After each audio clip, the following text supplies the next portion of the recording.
Welcome, everyone, to the Smackdown Stew YouTube channel. We are live from Montreal, Quebec, Canada. And as you can see, there's no question on who the undisputed world heavyweight champion of old school wrestling shows on YouTube is. It's me, as you can see from my world heavyweight championship belt. And of course, Hulkamania lives right here on the Smackdown Stew YouTube channel. And I know that the viewers will be watching. Special hello to the June Bug. I know who's watching the show. So we're going to start off. I'd like to start off first by saying don't forget to subscribe to the SmackDown Stew YouTube channel. Hit the subscribe button, like the video, and don't forget you can send me an email if you'd like to ask a question, comment, anything. The email is smackdownstewchannel@gmail.com. That's smackdownstewchannel@gmail.com. Um, and also you can tune into my Facebook page, the SmackDown Stew YouTube channel, if you want to ask questions or comments as well. There's a chat here. You can comment, let me know that you're watching the show. So again, SmackDown Stew channel at gmail.com, all lowercase, all one word. SmackDown Stew channel at gmail.com. And the second viewer, more than likely, the Becca Monster. And if it is the Becca Monster, before we start, I just want to take a minute to say a happy birthday. There's a birthday coming up on Saturday, the Becca Monster Jr. Full disclosure, my beautiful niece Jana is turning 2 on Saturday. So a special happy birthday to Jana. And Uncle loves you and can't wait to party with you on Saturday. So on today's SmackDown Stew report, we're going to talk about one of the territories as we continue with the territories, the American Wrestling Association, the AWA, and I'm going to share some stories uh, about the AWA, certain stories, funny stories that I've heard over the years. We're going to talk also and look at the this week in professional wrestling history. There's a lot to cover there on that. So we're going to start off now right away with the AWA, which was a territory and that was owned by the Steckers, Anton Stecker and his brother Joe Stecker, a former world heavyweight champion.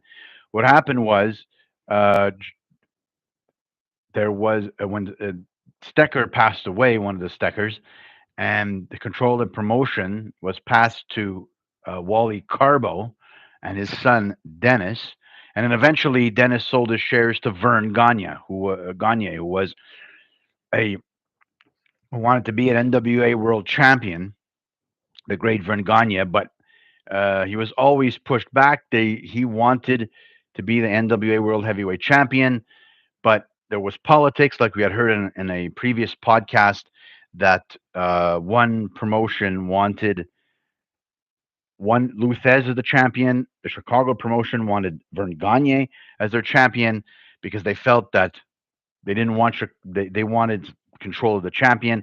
He never got the title. Decided to leave the NWA, bought out the Steckers, and eventually the AWA left the NWA. They would go back to them, but that's they would go back to them, but um, they in a different capacity, which you'll see in a moment.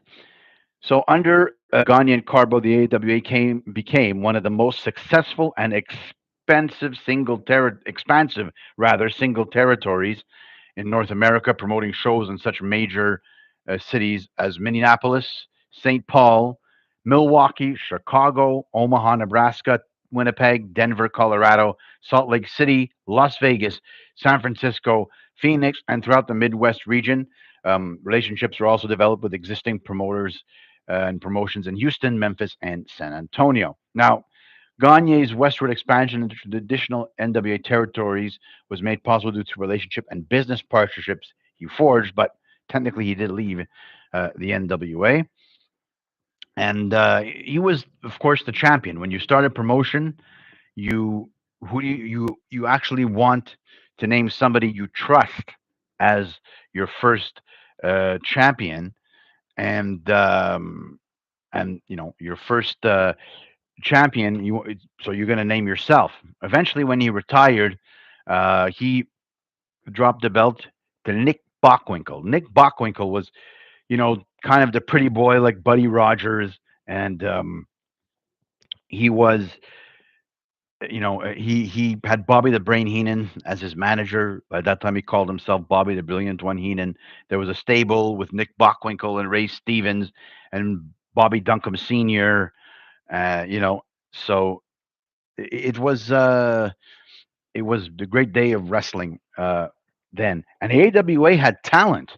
They had Blackwell. They had the High Flyers, which was Vern Gagne's son, Greg Gagne, and um, Jim Brunzell, who went on to the WWE to be part of the Killer Bees with B. Brian Blair.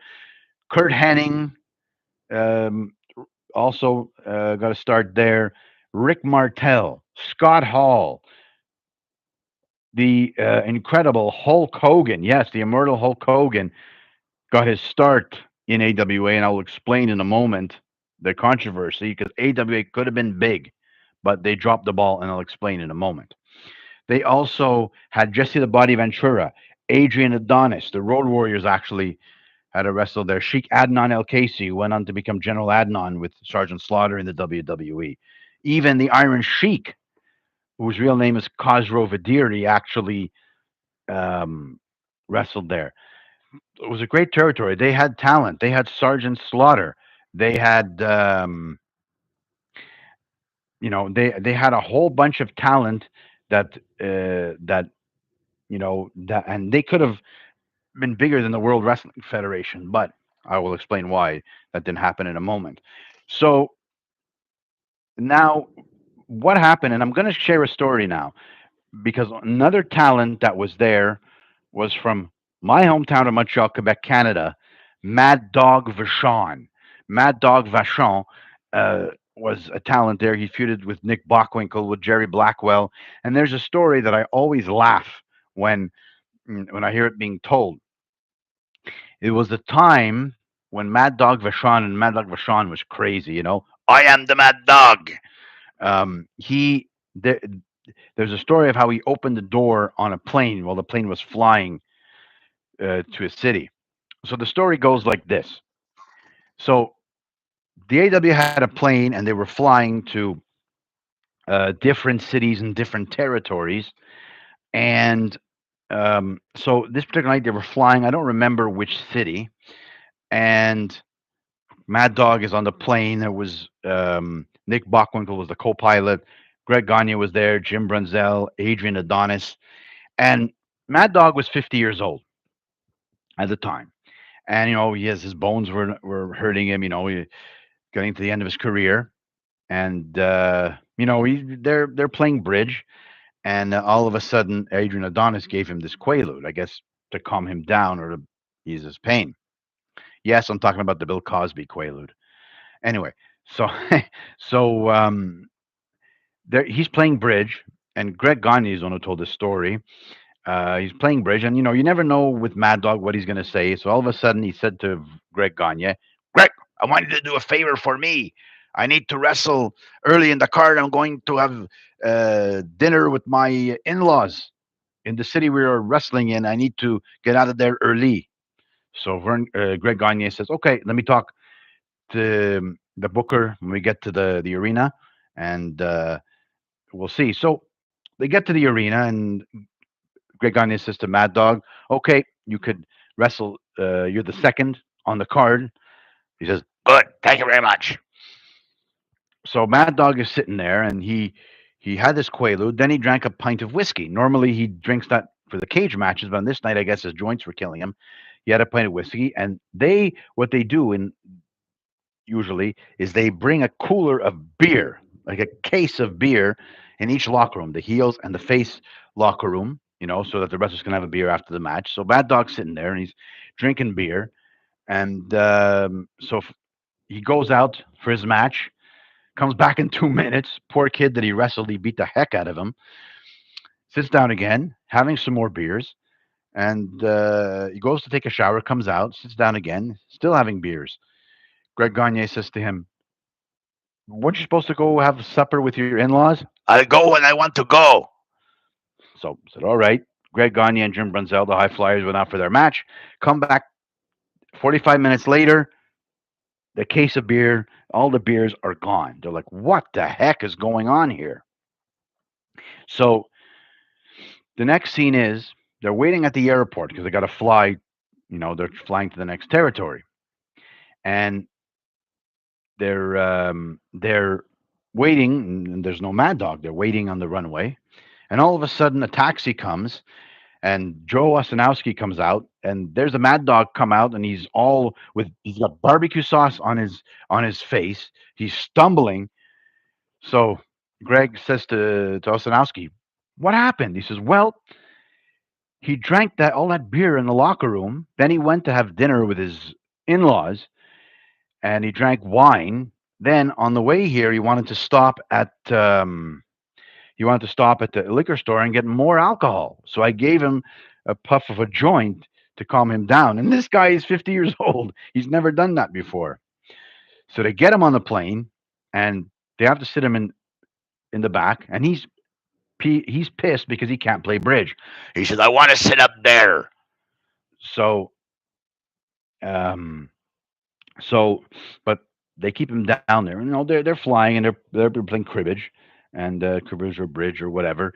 And all of a sudden, the back of the plane goes ba boom, and they thought that they collided in midair with another plane. That maybe caught the tail and they were going to go down. So they ducked. And then when they come up, they see Mad Dog. He has his. You can only see his body. His head is out the door. He has a chain that they use that holds the door. He puts it around his neck and he goes, Oh, it's so peaceful. I feel like flying tonight. and the pilot's like, "Son of a bitch!" He's like, "Get him back!" He's like, "Get him back in." And the pilot's like, "What's going on? What's going on?" And Mad Dog, when he's losing it, he has this look, like, "Arr!" And he starts throwing everything that's not nailed to the ground out the door. Beer bottles, boom, boom, boom, boom. A case of beer goes. Then he takes his wrestling bag. The tights go, the shoes go, the shaving kit goes, and the bag goes. And then he turns around and he goes out of the plane backwards with the chain around him. Oh, it's so peaceful. I feel like flying tonight. So they're trying to say, "Get him in, get him in." And who was to get him in? Nobody. He actually came in. They closed the door. Now they had to make an emergency landing, and I believe it was over Cedar Rapids. And as they're coming down towards the runway is foamed. There's police cars and ambulances and fire trucks lining the runway. They held these Ozark planes that were supposed to come. They held them on the runway, and the pilot says, "You better hold on to something because if when I land the plane, if the wheel catches, we're gonna flip." But he brings it down on one leg on one wheel. Boom! The door opens. Mad Dog. They climb out of the plane, and Mad Dog starts running. And now they're letting the Ozark planes, take their position on the runway. And the cops are on the runway, and they say, "Go get him." Greg Gagne says, "You go get him. The guy was out. The guy opened the door and leaned out at 30,000 feet. He's nuts. No, go get him." So they run to go get him. And Mad Dog realizes they're behind him. He turns around and he cuffs them. Whop, whop. And they hit him back. And then they both all fly down because of the wind of the planes. So the cops come and they try to handcuff him, and they can't get his hands behind his back. He said, I'm going to kill you guys. I'm going to kill you guys. I'm going to kill you. So they finally get his hands behind him with the cuffs, and they lead him back towards the plane. And they said, "Listen, either you take him with you, or we're going to lock him up." He goes, nobody's going to lock me up. So they brought him back on the plane. They put him behind the pilot and tied him with something so that he wouldn't be able to move. And uh, throughout the flight, all the way back home, he's going, I'm going to kill you cocksuckers when I get out. I'm going to kill you. you know, he's Mad Dog Vachon was very, very funny. That's a story. So anyway, Now, the other, like told you, Hulk Hogan was part of AWA, and he could have been big. Vern Gagne made Hulk Hogan. Well, he trained Hulk Hogan. Hulkamania could have been big, but Vern Gagne was greedy. What happened was twice Hulk Hogan. It looked like Hulk Hogan was going to uh, beat Nick Bockwinkel and become the AWA World Heavyweight Champion. The first time he was denied because there was a foreign object that was thrown in the ring by Bobby Heenan, and he took it and hit Nick Bockwinkel. That was the first occasion. On the second occasion, it looked like that Hulk Hogan was going to be the champion. He covered Bockwinkel with the 1, 2, 3, but Stanley Blackburn, which was the commissioner of the AWA, ruled that Hulk Hogan threw Bockwinkel over the top rope, which resulted in a disqualification, and it was a no disqualification match. Figure that one out. And Hulk Hogan didn't get the belt. But what many people don't know was that prior to the show, Vern Gagne was in a meeting with Hulk Hogan, and he told him, "I'm going to give you the belt. You're going to beat Nick Bockwinkel for the title, but I won because Hulk Hogan was selling merchandise. He was the first one to sell merchandise for himself, and he also had these main event contracts to wrestle in Japan. So he said, I will put the title on you, but I get the bulk of the revenues that from your merchandise and your main event performances in New Japan Wrestling." So of course, outraged, Hulk Hogan said, "No, you're not." So Gagne kept the belt from Hogan. Hogan would have stayed, but then Vince McMahon approached him to be the face of the World Wrestling Federation, and um, so Hulk Hogan jumped ship. And another funny story about that was Vern Gagne got a telegram from Florida saying Hulk Hogan is not coming back to the AWA. But Vern Gagne had this, they had this pranking thing with Eddie Graham, who was the promoter of Florida Championship Wrestling, and he thought that it was Eddie. He thought that Eddie Graham sent it, so he threw it in the garbage. And then Christmas night came, no Hogan. So Greg called Hogan and said, "What are you doing? How come you're not here?" He says, "I'm going to New York." And they were supposed to do all these cage matches, Bockwinkel and Hogan. Um, and that's it could have been big if he wasn't so greedy. Hulkamania would have been an AWA. And it might have survived, but after that, a lot of talent jumped ship to the World Wrestling Federation, now WWE, and screwed the AWA. They didn't give notice; they just left. Case in point, Mean Gene Okerlund called Greg Gagne on a Sunday night at 11:30 p.m. and said, "I'm going to New York." And the next day, they needed somebody to do the interviews. Jesse Ventura left. Adrian Adonis left. The only one that gave notice was Bobby the Brain Heenan. And Mean Gene Okerlund leaving opened the door for Eric Bischoff. Yes, I said Eric Bischoff got his start in AWA as an announcer. He was selling these ninja stars. He wanted to get time on the AWA wrestling show. And because they were looking for an announcer, Vern said, "Go train Eric Bischoff, let him do the interviews." And then that led to him getting a job in WCW. So what happened next was was you could see it coming. Despite the raid, because WWE raided all the talent from the AWA. Despite that, they still had talent because the Road Warriors arrived at that point. They had Jerry Blackwell. They had the Sheik Adnan El Casey. Still Nick Bockwinkel, Ray the Crippler Stevens, the Crusher, Dick the Bruiser, Baron von Raschke, Mad Dog Vachon, Larry the Axe Henning was the father of Kurt Hennig. So they still had talent, but you know he struggled to stay alive. And what they decided to do in response to Vince McMahon's expansion with the World Wrestling Federation is they forged an alliance with several NWA promoters, including Jim Crockett Promotions, Mid South Wrestling, Pacific North Wrestling, and World Class Championship Wrestling, and the Continental Wrestling Association.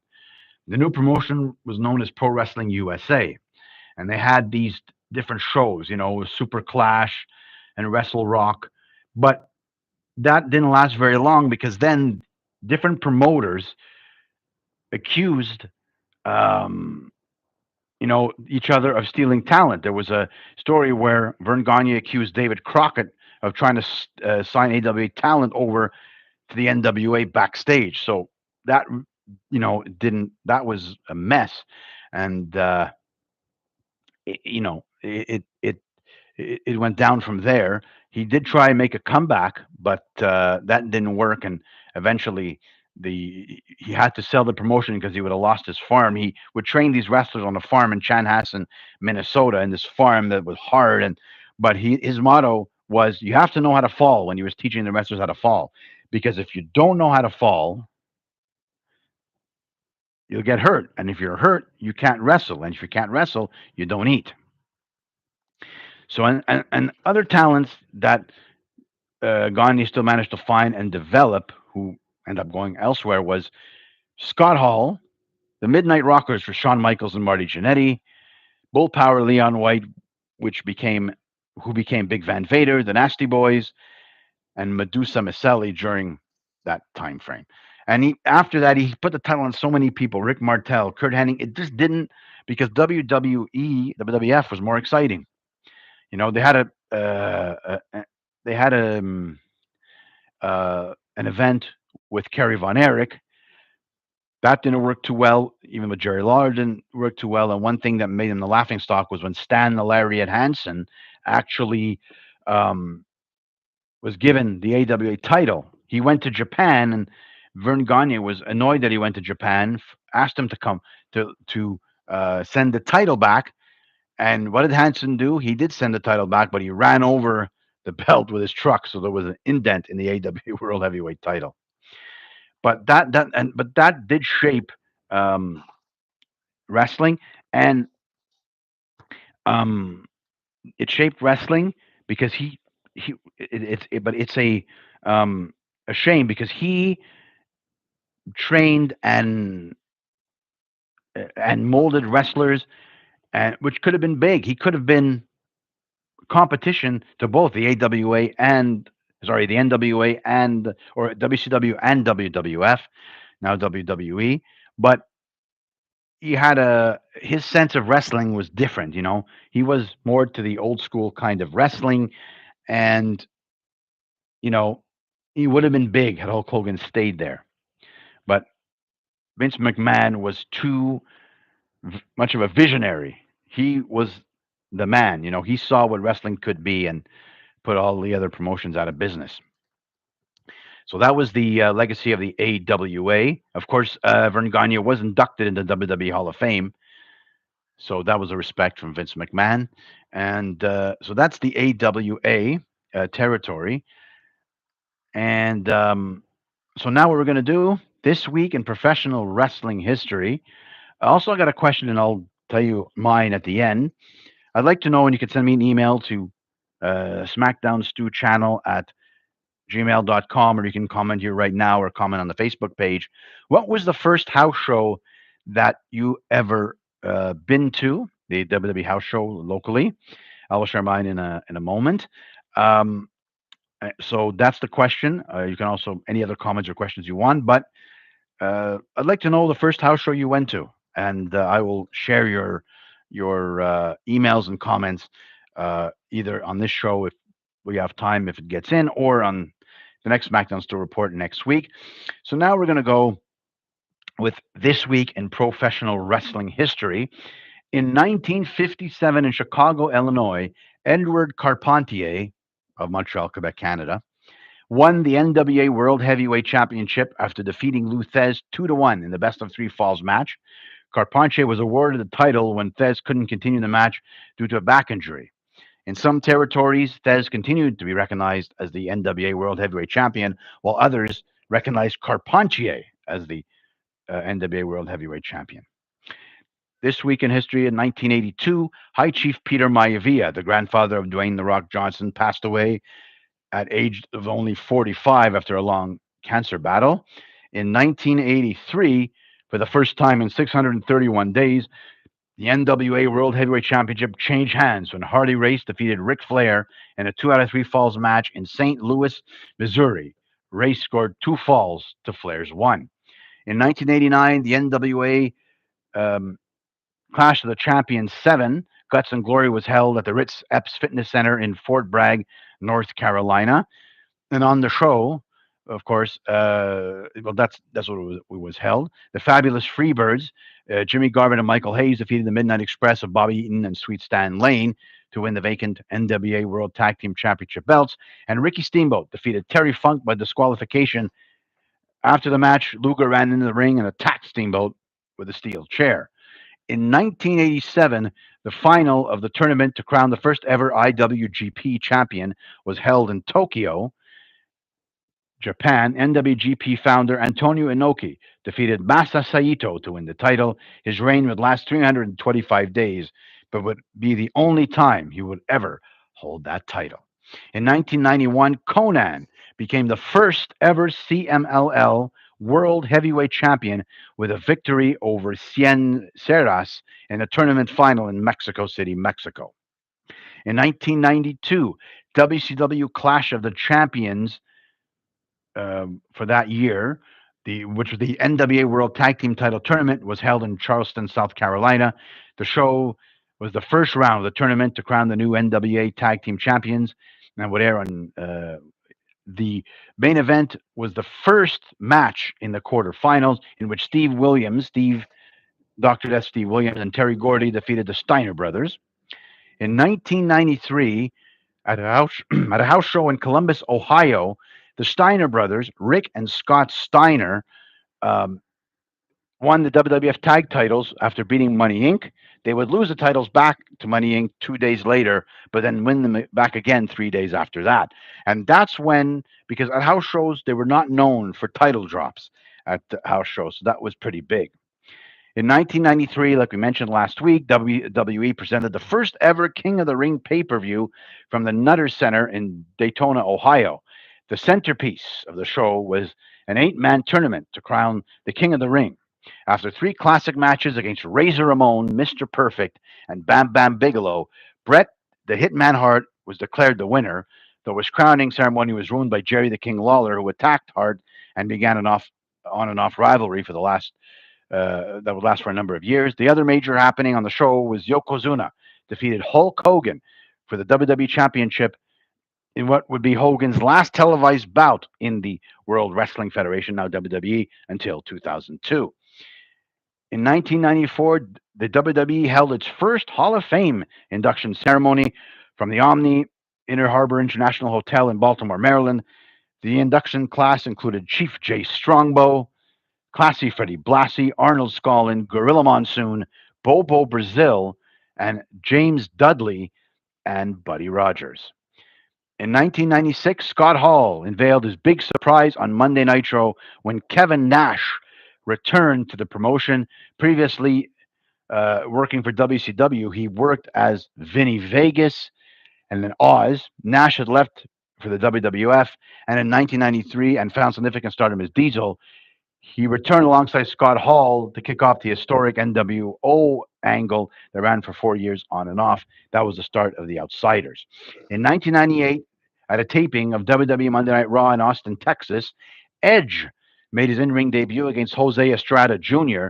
Not long into the match, Edge launched himself to the outside on Estrada, legitimately injuring Estrada's neck, meaning he couldn't get back in the ring before the 10 count. Edge would go on to be one of the most successful wrestlers in the company's history, winning the Royal Rumble twice and the King of the Ring, Money in the Bank, and over 30 championship uh, titles. In 2002, Stone Cold Steve Austin walked out of WWE just before Raw was due to go live from Atlanta, Georgia, because on the show he was booked to face and lose to Brock Lesnar for the first time ever. Austin was enraged that WWE would produce as a would give away such a potentially historic match on Raw, and this capped many months of frustration with his bookings in the company and his physical condition. Austin would not appear for the WWF again until February of 2003, the No Way Out pay per view, which was held right here in Montreal, Quebec. Yes, folks, I was there when Stone Cold Steve Austin came back, and that pop Stone Cold Steve Austin got was huge. It was unbelievable. Even Austin had to come back out and look at the crowd. Like it was unbelievable. So and then in 2005, WWE presented the iconic ECW One Night Stand pay per view from the Hammerstein Ballroom in New York City. The show marked the revival of the ECW brand for the first time since the company fell into bankruptcy in 2001. And the show was produced as a faithful ECW, down to the size of the ring, graphics, camera angles, and even the usage of Enter Sandman by Metallica as the entrance music for the Sandman's iconic entrance. The show was a huge critical success and eventually led to the revival of the brand 12 months later as a weekly show. In the main event of this show, the Dudley Boys, in their last match before leaving WWE, donned the tie-dye gear one last time to defeat Tommy Dreamer and the Sandman. In 2005, WWE presented, sorry, in 2006, WWE presented One Night Stand again at the Hammerstein Ballroom in New York with 2,460 fans at ringside. This was the first official revival of the ECW brand since the bankruptcy of the company. That was in 2006. They did a pay-per-view. Was the second one, and yeah, and yeah, they did that in 2006. Um, so that is the this week in professional wrestling history. I remember that pay per view. It was a great pay per view. Uh, so I ended off here today. Like I said, I asked you, and you can comment on it on the SmackDown Stew YouTube channel and the email SmackDown Stew channel at gmail.com, SmackDown Stew channel at gmail.com. And whoever liked the video, thank you very much. Um, so I'm going to share mine. My first ever, and I'll tell you the story very quickly. My first ever WWE house show was back in 1988, August 29th, 1988, about 3 weeks after my dad passed away. Um, Edward Carpentier, who I had mentioned earlier, became the play-by-play announcer for Les Étoiles de Lutte, translated into Superstars of Wrestling on our French station, RDS, Réseau des Sports, the English version of TSN, the French version of TSN. And he lived in Côte de Neige, where I had lived on my street, and we saw him walking his dogs. And one day I was at my uncle's supermarket. My uncle owned a supermarket in the Town of Mount Royal area of Montreal, and I'm pushing carriages. I was young. I was about 7 or 8 at the time, and in walks who?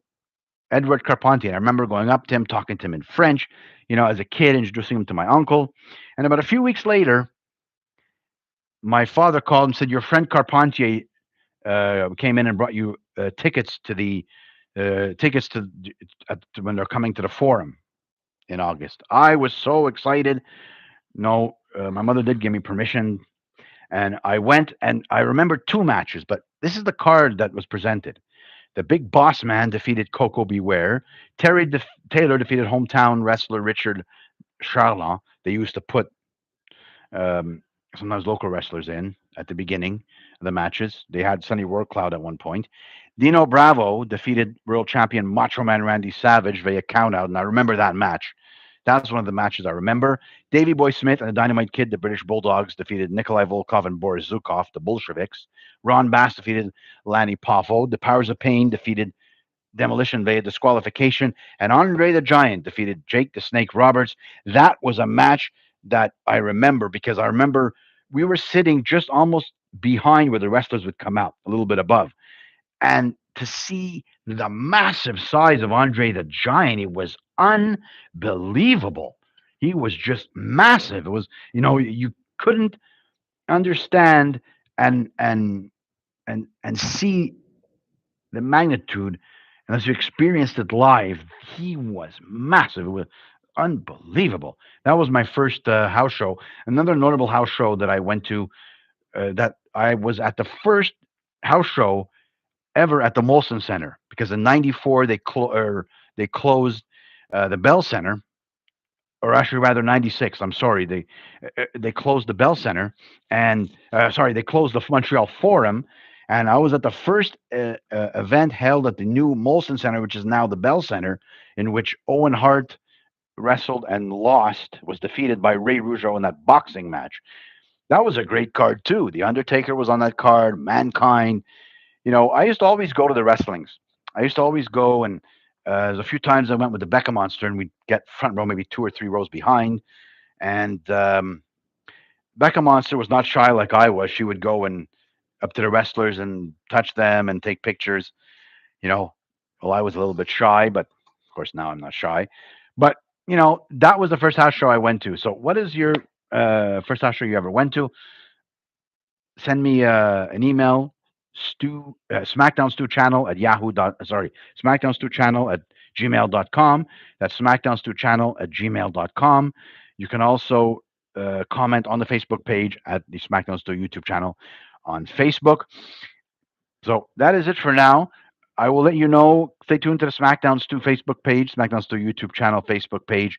I will let you know when I will go live next week. More than likely Tuesday. I want to go live Tuesday this week, but there was an emergency and I wasn't able to. So I'm coming to you today. So once again, this is SmackDown Stew saying ciao for now.